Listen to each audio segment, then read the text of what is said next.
जी अस्सलाम वालेकुम स्टूडेंट्स। आज हम पढ़ेंगे बूस्टिंग। लास्ट लेक्चर में हमने रैंडम फॉरेस्ट स्टडी किया था, जो कि बेसिकली अगर हम उसको थोड़ा सा गो थ्रू करें तो उसमें ये था कि हम डिसीजन ट्रीज़ बिल्ड करते थे, maybe 100, 10, 1000, it can be any according to the user. और उसके बाद जो है वो उसमें से हम वोटिंग करवाते थे for the final class level decision. तो जब एक टेस्ट ऑब्जेक्ट आता था तो उसके लिए वो जो डिफरेंट ट्रीज़ जो उसके रैंडम फॉरेस्ट के अंदर होते थे वो वोटिंग करते थे, और जिसमें मेजॉरिटी होती थी वो उसको जो है वो क्लास लेवल असाइन हो जाता था। तो इसमें बेसिकली क्या है आपका कि ये आपका रैंडम फॉरेस्ट का कॉन्सेप्ट था। अब जो बूस्टिंग है, बूस्टिंग में क्या है कि इसका जो हम जो एक एल्गोरिदम स्टडी करेंगे वो है एडा बूस्ट। इसके बाद हम इसके ग्रेडियंट बूस्टिंग और एक्सजी बूस्ट डिफरेंट बूस्टिंग के एल्गोरिदम स्टडी करेंगे। आज का जो है वो हम एडा बूस्ट इसको स्टडी करेंगे। अच्छा जी, इसमें अगर हम देखें तो इसमें क्या होता है, अगर हम पहले इसके तीन मेन कॉन्सेप्ट्स जो वो देखें कि रैंडम फॉरेस्ट ये कैसे डिफरेंट है। तो in a random forest each time you make a tree, you make a full size tree. ठीक है, अगर आप इसमें देखें हमारे पास जो वो जब हम डिसीजन ट्री बनाते थे तो हम फुली उसको बिल्ड करते थे विदाउट एनी प्रूनिंग। तो इसमें क्या था कि some trees might be bigger than others but there is no predetermined maximum depth. तो इसकी किसी की डेप्थ कम थी, किसी की ज़्यादा थी। बेसिकली डिफरेंट साइज़ के ट्रीज़ जनरेट होते थे क्योंकि डाटा सेट डिफरेंट होते थे। लेकिन इसमें एडा बूस्ट में क्या होता है कि ट्रीज़ जो है वो usually just a node and with 2 leaves. अगर आप देखें इसमें क्या होगा, अगर आप इसकी ये शक्ल देखें ये वाली, तो इसमें क्या है कि एक आपके पास रूट नोड होगा और उसके आगे 2 लीव्स होंगे। तो इस तरीके से इसको जो है वो इतना सा सिर्फ ट्री होगा। बेसिकली ये ट्री नहीं, इसको हम एक टर्मिनोलॉजी है स्टम्प, STUMP, तो स्टम्प हम इसको कहते हैं। इसी तरह के डिफरेंट स्टम्प्स जो है वो जनरेट होंगे। तो वो कैसे जनरेट होंगे ये हम इसको देखेंगे कि एडा बूस्ट में ये कैसे वर्क करते हैं। So a tree with just 1 node and 2 leaves is called a stump. ठीक है, so there is really a forest of stumps rather than trees. सो अगर हम देखें कि हमारे पास जो है वो पहले क्या होता था कि उसमें हम कंप्लीट ट्रीज़ जनरेट करते थे रैंडम फॉरेस्ट में, लेकिन इसमें जो है हम वेरियस स्टम्प्स जनरेट करेंगे ट्रीज़ के बजाय। ठीक है जी, but a stump can only use 1 variable to make a decision. क्यों बोला? क्योंकि हमारे पास सिर्फ एक जो है वो नोड है, एक उसमें रूट है, तो वो कोई एक फ़ीचर ही हो सकता है। फॉर एग्जांपल अगर आप ये डाटा सेट देखें तो इसमें हमारे पास है ये जो टारगेट क्लास जो है वो है हार्ट डिज़ीज़। ठीक है, ये इसके लेबल्स हैं नो और येस, और चेस्ट पेन, ब्लड ग्रुप जो है, ठीक है, ब्लड सर्कुलेशन कैसी है उसकी, और ब्लॉक्ड आर्टरीज़ हैं कि नहीं, और वेट उसका कितना है बंदे का। तो वो उसकी बेस पे हम ये डिसाइड कर रहे हैं कि उस बंदे को हार्ट की प्रॉब्लम है या नहीं। तो ये बेसिकली हमारा डाटा सेट है। तो अगर हम देखें कि stumps are technically weak learners, तो अगर आप देखें कि हमारे पास जो है वो किसी एक फीचर की बेस पे जो है वो हमारा जो है वो होगा आपका नोड, और वो आगे उसके जो बेसिकली उसके लीव्स हो सकते हैं। However, there's the way Ada Boost likes it, ठीक है जी, and it's one of the reasons why they are so commonly combined. So, ये random forest में क्या है? Each tree has an equal vote on the final classification. अगर आप ये देखें हमारे पास जो different decision trees बनते थे random forest के अंदर, उन सब की equal जो है ना वोट होता था। फॉर एग्ज़ाम्पल अगर इसने एक वोट, इसका भी 1 वोट कंसीडर है, इसका भी 1 वोट कंसीडर होता था, सबका 1 वोट कंसीडर होता था, और उस वोट की इक्वल वैल्यू होती थी। तो सेम लाइक अगर हम एग्जांपल लें, फॉर एग्जांपल अगर हम एक डेमोक्रेसी में देखें तो हमारे पास जो है वो अगर एक उसने फॉर एग्जांपल मैटर किया हुआ है, उसका भी वोट सेम ही कंसीडर होगा, और एक PhD डॉक्टर जो है उसका भी वोट सेम कंसीडर होगा। और इसी तरह अगर कोई मज़दूर है, किसान है, कोई भी है, उसका फॉर एग्जांपल वो एक ही वोट कंसीडर होता है। तो रैंडम फॉरेस्ट में जो है वो सेम कंडीशन है कि आपके पास जितने भी नंबर ऑफ़ ट्रीज़ होंगे, हर ट्री की जो है वो वोट की वैल्यू सेम होगी। लेकिन अगर आप एडाबूस्ट में देखें, बेसिकली इसमें क्या है कि आपके हर स्टम्प जो है वो उसकी वैल्यू डिफरेंट होगी बेस्ड ऑन वेट्स, ठीक है।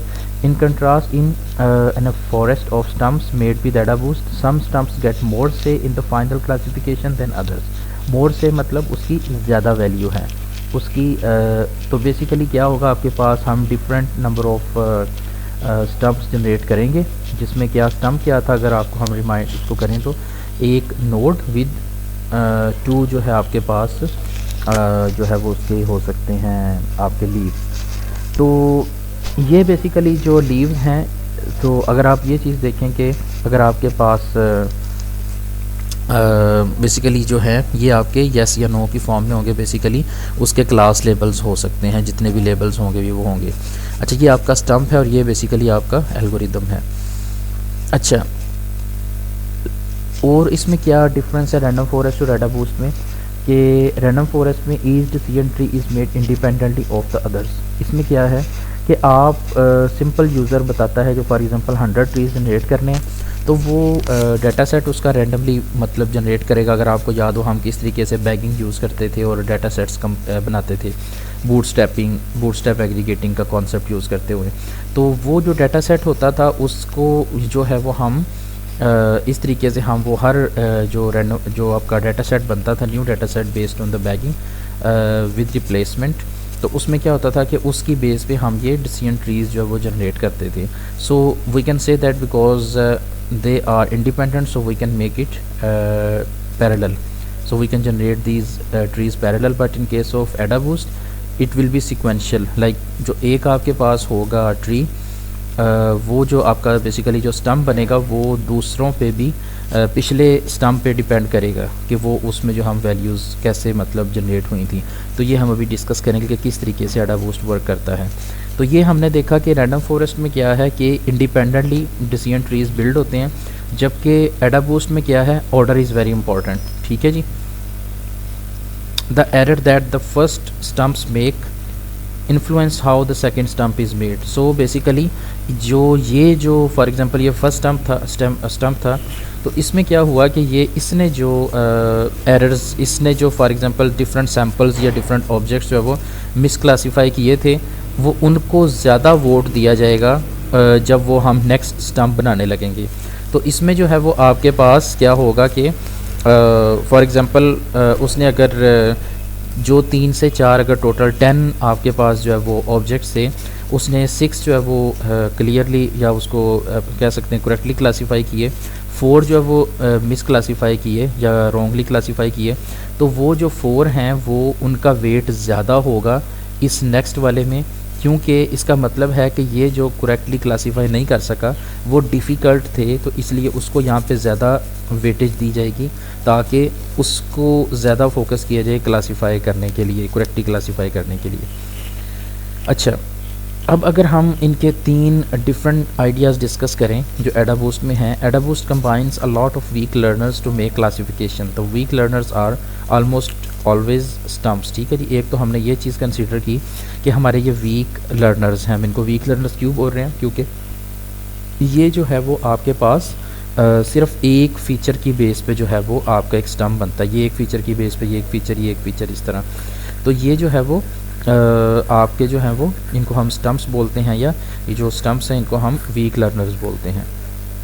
नेक्स्ट क्या है, सम stumps get more say in the classification than others. इसमें हमने क्या डिस्कस किया कि कुछ इसकी जिस तरह रैंडम फॉरेस्ट में था कि सब डिसीजन ट्रीज़ जो है वो उनका सेम वोटिंग वैल्यू होती थी, हर वोट की सेम वैल्यू होती थी। लेकिन इसमें क्या है कि कुछ की ज़्यादा वैल्यू है, कुछ की कम वैल्यू है। अच्छा, ये जो है each stump is made by taking the previous stump's mistakes into account. So इसमें हमने क्या डिस्कस किया कि हमारा जो है वो जब हम एक स्टम्प जनरेट करेंगे उसमें जो मिस्टेक्स करेगा, जो सैम्पल्स रॉन्गली क्लासीफाई करेगा, वो उसको ज़्यादा वैल्यू दी जाएगी, नेक्स्ट में उसको ज़्यादा वेटेज दी जाएगी जो कि मिस क्लासीफाई हुए हैं सैम्पल्स। तो उसकी बेस में हम नेक्स्ट स्टम्प जनरेट करेंगे, फिर जो इसमें जो है वो रॉन्गली क्लासीफाई हुए हैं उनको हम ज़्यादा वेट देके हम थर्ड वो जो है वो स्टम्प्स जो है वो बनाएंगे। अच्छा जी, अब हम ये एडाबूस्ट की एग्जांपल देखते हैं ताकि आपको क्लियर हो जाए। ये डाटा सेट अगर आप देखें जो कि हम आगे देख चुके हैं, चेस्ट पेन है, इसमें ब्लॉक आर्टरीज़ है, पेशेंट वेट है, और ये 3 फीचर्स हैं, इनपुट फीचर्स हैं, और ये हार्ट डिजीज़ जो है ये आउटपुट फीचर है। सो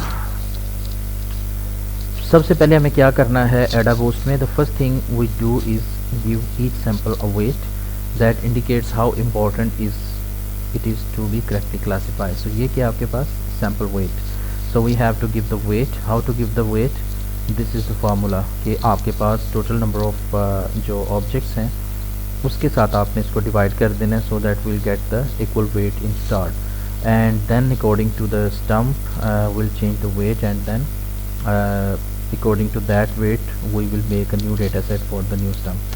So इसमें क्या है कि at the start all samples get the same weight, और the formula is like 1 by total number of samples. So क्योंकि total number of samples अगर आप इस data set sample data set में count करें 1 2 3 4 5 6 7 8, so 8 आपके पास objects हैं, तो हमने क्या किया कि 1 by 8 इसको हमने लिख दिया, and that makes the samples all equally important in start because it's just a start, so we'll give the equal weight, so 1 by 8 is the weight for each sample. So what's the next step? We'll have to find the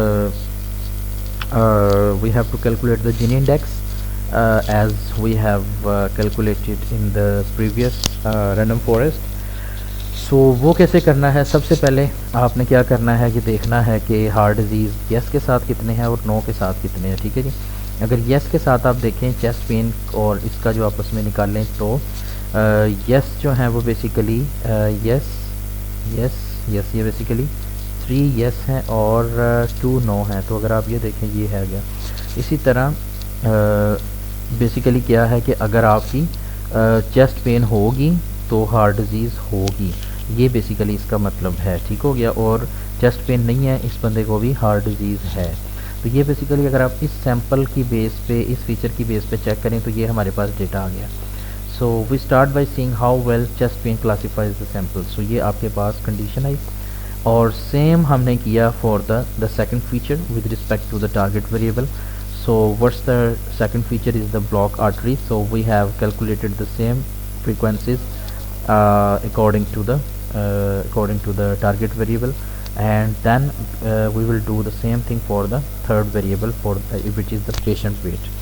So how we'll do that, it's like so how we'll calculate this weight is greater than 176, it's the condition of like the as we calculated in the decision tree based on the best split. So when we will calculate this, after that we will calculate the Gini index of these 3 features. So as you can see it's the 0.47 based on the chest pain, and the second feature Gini index is 0.5 and the weight Gini index is 0.2. So as we know that we have to calculate the lowest weight and lowest Gini index, and the lowest Gini index mean it's the most important feature to classify the correct variables, correct level. So as you can see here this is 0.2, so we will calculate this stump, this one we will choose for the root node. So as you can see here we have calculated this one. So this patient who weighs less than 176 has heart disease, but the stump says they don't have the heart disease. So as you can see here this one this sample is misclassified, so or you can say it's wrongly classified. So for this we will increase the weight of this one and we will decrease the weight of the other one. So कैसे होगा basically आपके पास कि हमें इसको increase कर दें, इसको decrease कैसे करना है ये हम अभी देखेंगे। तो हमें क्या करना है कि टोटल एरर फाइंड करना है। How to calculate the total error, it's the sum of the weights associated with the incorrectly classified sample. So क्योंकि यहाँ पे सिर्फ एक ही है आपके पास misclassify, so no need to sum up this because this is only one. So 1.8 is the total error in this case for the based on this term. So what we will do, because all the sample weights add up to 1, total error will always be between 0 for a perfect stump and 1 for a horrible stump। मतलब कि आपके पास अगर सारे जो है मिसक्लासीफाई हों for example अगर heart disease है और वो नो शो करता है, इसका आंसर भी नो शो करता है, इसका भी नो, तो बेसिकली अगर सबको वो मिसक्लासीफाई करेगा तो उसे हम हॉरिबल स्टम्प बोलेंगे, मतलब बहुत ही बुरा वो रिज़ल्ट दे रहा है, तो उसका जो है वो टोटल एरर 1 होगा, मतलब 100% एरर। और अगर उसमें से कोई भी मिसक्लासीफाई नहीं होगा, सब करेक्टली क्लासीफाई होंगे, तो उसका एरर होगा 0। सो ये बेसिकली कॉन्सेप्ट है। सो अब हमें ये चीज़ तो समझ आई कि जो बेसिकली हमें कि कैसे कैलकुलेट करना है टोटल एरर।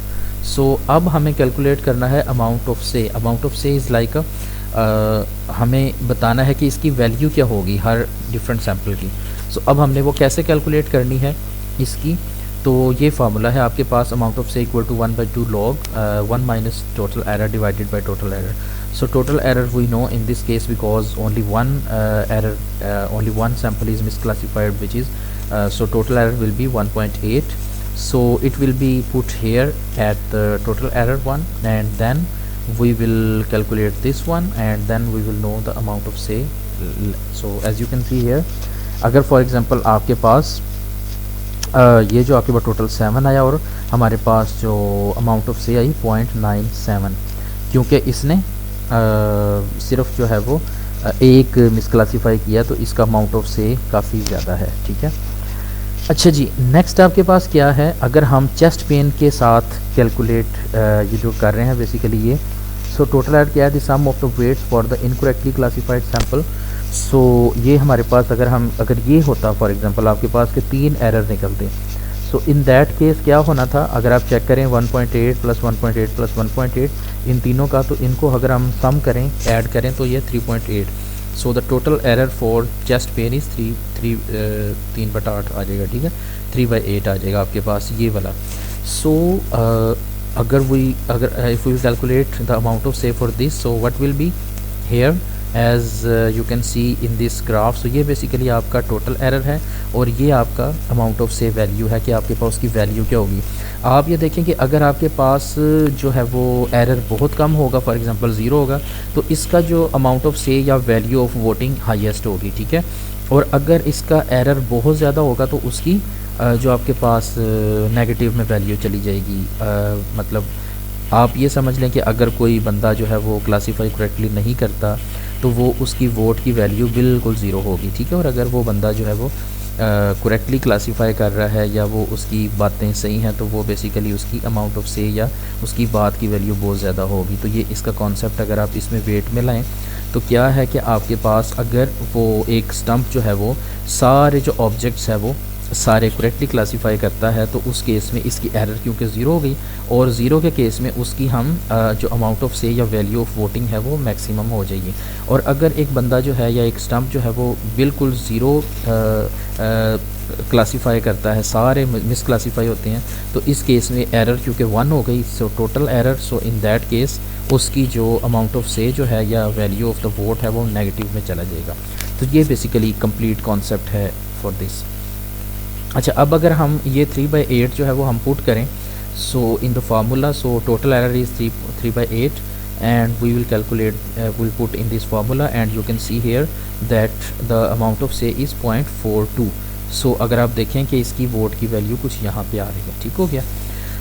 अच्छा जी, ये तो जस्ट थी अंडरस्टैंडिंग के। सबसे पहले अगर हम अभी तक रिव्यू करें, हमने क्या किया है कि सबसे पहले हमने बेसिकली हमने जो है वो मैं इसको यहाँ से देखता हूँ, ये आपके पास था डेटा सेट। ठीक हो गया, ये आपके पास डेटा सेट था, आपने उसको सैम्पल वेट दिए, क्योंकि स्टार्ट में आप इनके इक्वल वेट रखेंगे क्योंकि आपको नहीं पता, तो आप जितने नंबर ऑफ़ सैम्पल्स थे 8 सैम्पल्स थे, तो हमने इनको 1/8 इस तरह दे दिया।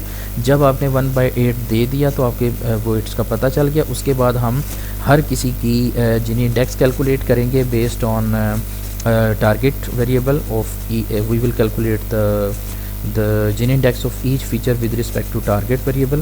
So as you can see here, we calculated this, and then we know that okay, chest pain, the Gini index of chest pain is this one, and block arteries Gini index is this one 0.5 and weight one is 0.2। अच्छा जी, जैसा कि हम देख रहे थे कि ये हमारे पास जो है जिसका Gini इंडेक्स मिनिमम होगा उसको हम एज अ रूट नोड बनाएंगे और वो हम स्टम्प यूज़ करेंगे। तो ये अगर आप देखें कि 0.2 को हमने एज अ स्टम यूज़ किया और ये हमारे पास जो है वो आ गया था। और जो जितने अब इस स्टम्प ने मिसक्लासीफाई किए उसका जो उसने ऑब्जेक्ट जो मिसक्लासीफाई किया उसको हम वेट नेक्स्ट स्टम्प के लिए ज़्यादा देंगे और बाकियों के लिए बाकियों का जो वेट है वो कम करेंगे। हम कैसे करेंगे? सबसे पहले हम टोटल एरर कैलकुलेट करेंगे लाइक 1.8 क्योंकि एक ही था, और ये जो है इसका तो हम इसकी अमाउंट ऑफ से हमने कैलकुलेट की बेस्ड ऑन दिस फार्मूला। ये वाला जो फार्मूला था इसमें हमने वैल्यू पुट की तो हमारे पास जो है वो अमाउंट ऑफ से आ गया। और as you can see here we have calculated this one. Okay, next one हमने क्या किया, ये हमारे पास वैल्यू आ गई थी। Now we need to learn how to modify the weight so that the next stump will take the errors that the current stump made into account. अब हमें उनके केल जो वेट्स हैं जो 1.8 1/8 थे, हमने उसको वेट्स को चेंज करना है with respect to the correctly classify and misclassify. तो जो जैसा कि हमने डिस्कस किया कि हमारे पास जो है वो जो मिसक्लासीफाई थे उनका हम वेट्स बढ़ाएंगे और जो करेक्टली क्लासीफाई थे उनका वेट हम कम करेंगे। तो ये वेट कम करने का फार्मूला है, ये वेट बढ़ाने का फार्मूला है, सॉरी, कि हमने कैसे कैलकुलेट करना है कि ये जो है सैम्पल वेट, ठीक है, जो उस सैम्पल का वेट होगा, ये जो ऑलरेडी गिवन है पिछली जो इसकी आइट्रेशन का, और यहाँ पे अमाउंट ऑफ से जो हमने वैल्यू कैलकुलेट की है according to the formula. Okay, तो ये हम यहाँ पे वैल्यूज़ पुट कर देंगे तो हमारे पास इसका जो न्यू वेट आ जाएगा। कैसे होगा ये? बेसिकली अगर आप देखें सैम्पल वेट क्योंकि 1/8 है तो हमने यहाँ पुट कर दिया e⁻⁴ अमाउंट ऑफ से। अमाउंट ऑफ से क्या थी अगर आपको याद हो तो वो हम पुट करेंगे यहाँ पे, ठीक हो गया। तो वो हम वैल्यू पुट करेंगे तो हमारे पास उसकी वैल्यू आ जाएगी। और जो हमारे पास करेक्टली क्लासीफाई हुए थे, ये फॉर एग्जांपल 1 2 3 एंड 5 6 7 8 ये आपके पास करेक्टली क्लासीफाई हुए थे, इनको हम ये फार्मूला पुट करेंगे जिसमें ये नेगेटिव है। Basically the big difference is the negative sign in front of amount of say. So ये हम इनका वेटेज जो है वो हमने कम करनी है, ठीक हो गया। ये इन सब के लिए ये और ये, क्योंकि ये वाला मिसक्लासीफाई हुआ था इसलिए हमने इसके लिए यहाँ माइनस पुट नहीं किया, और जो करेक्टली क्लासीफाई हो गए थे उनका हमें यहाँ माइनस पुट किया और हमने फार्मूले में वैल्यू पुट की। तो हमें ये देखें ये आंसर मिल गया। ये हमने -0.97 किया क्योंकि ये हमारे पास आया था total error, sorry amount of से, और यहाँ हमने वैल्यू पुट की तो हमें ये आंसर मिल गया, ठीक है। The new sample weight is 0.05 which is less than the old one which was 0.125 जो कि 1/8 से आया था। सो अब हमने इनको क्या किया, अब चेक करें कि ये सब के होगी 0.05 क्योंकि ये करेक्टली क्लासीफाई हुए थे, और ये जो फोर्थ वन था ये मिसक्लासीफाई हुआ था, इसको हमने इस फार्मूले में पुट किया, ये वाला जो है जिसमें पॉजिटिव है अमाउंट ऑफ से, तो यहाँ से हमें वैल्यू मिल गई, ठीक हो गया। अच्छा, ये आपको समझ आ गई। इसके आगे क्या है, अब अगर आप इसको टोटल को कैलकुलेट करें तो ये 1 नहीं बनता। इसको 1 करने के लिए, सारी वैल्यूज़ के वेट को 1 करने के लिए हम क्या करेंगे, हम इस सारे को ऐड करेंगे और डिवाइड करेंगे उस वैल्यू से जो सम की वैल्यू आएगी, ठीक है जी। तो हम इसको नॉर्मलाइज करेंगे ताकि जब हम इन वेट्स को ऐड करें तो हमारे पास 1 आ जाए। So now we need to normalise the new sample weights so that they will add up to 1। तो क्या करेंगे, अगर आप इसको ऐड करें सारे को, तो ये जो है ये सारे को ऐड करें, ये जो हमारे पास वेट्स आए हैं ये बनेगा 0.68। हमने इस सारे को डिवाइड किया 0.05 बाई 0.68 और बाकी सबको भी इसी तरह, तो हमारे पास ये जो है नॉर्मलाइज वेट्स की वैल्यू आ गई, ये न्यू वन, ठीक हो गया। अब हमने ये जो न्यू वैल्यूज़ है ना, ये हमने यूज़ करनी है फॉर द न्यू स्टम्प, ठीक हो गया। जो हमने न्यू स्टम्प बनाना है, इसको हमने कैसे करना है, अब ये जो न्यू वैल्यूज़ थी वो हमने यहाँ पे पुट कर दी और ये हमारे पास डाटा सेट है।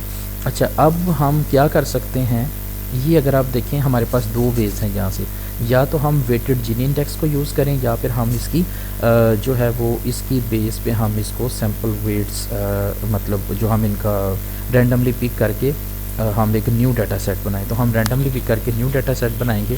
वो कैसे बनाएंगे, so we start by making a new but empty data set that is the same size as the original, ठीक हो गया। ये आपके पास न्यू डाटा सेट आ गया। कैसे होगा, अगर आप ये चेक करें कि ये फॉर एग्जांपल पहले वेट था 0.07, ठीक है। जब हम नेक्स्ट वन के लिए करेंगे तो ये 0.07 प्लस 0.07 ये हो गया 0.14।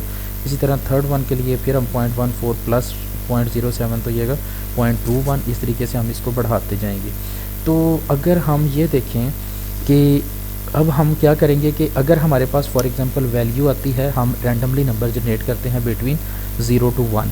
तो अगर फॉर एग्जांपल हमारे पास वैल्यू आती है 0.14 या 0.13, तो वो क्योंकि इन दोनों के दरमियान लाई करेगी, ठीक है, तो वो हम जो है वो जो इनके दरमियान लाई करेगी उसको हम बेसिकली ये वाला सैंपल हम पहले वाला उठा लेंगे।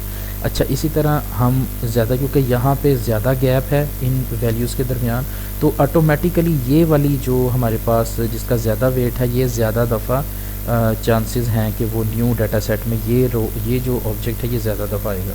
So as you can see here, we then continue to pick random numbers and then add samples to the new collection until they will